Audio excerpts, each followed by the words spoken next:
திருப்பாவை ஆறாவது பாசுரம். இதோ பறவைகள் குரல் எழுப்பித் தொடங்கிவிட்டன. இன்னுமா உறங்குகிறாய்? பறவைகளுக்கு அரசனான கருடனை வாகனமாகக் கொண்ட நம் நாயகனின் கோவிலில் ஊதுகின்ற வெண்சங்கின் பேரொளியே உன் காதில் விழவில்லையோ?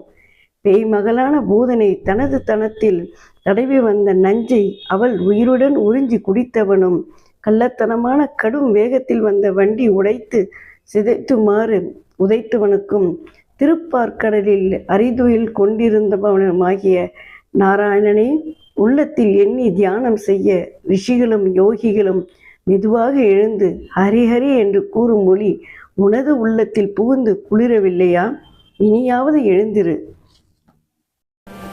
புள்ளும் சீலம் வினகான் புள்ளரையன் கோயிலில், புள்ளும் சீலம் வினகான் புள்ளரையன் கோயிலில், வெள்ளை விழி சங்கில் பேரரவம் கேட்டிலையோ?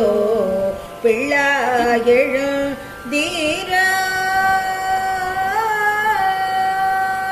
பிள்ளாயெழுதீராய் பேய்மூலை நஞ்சுண்டு, பிள்ளாய் எழுந்தீராய் பேய்மூலை நஞ்சுண்டு, கள்ளச்சகடம் கலைக்கழிய காலோச்சி, வெள்ளத்தரவில் துயில வந்த வித்தினை உள்ளத்து கொண்டு, முனிவர்களும் யோகிகளும் மெல்ல எழுந்து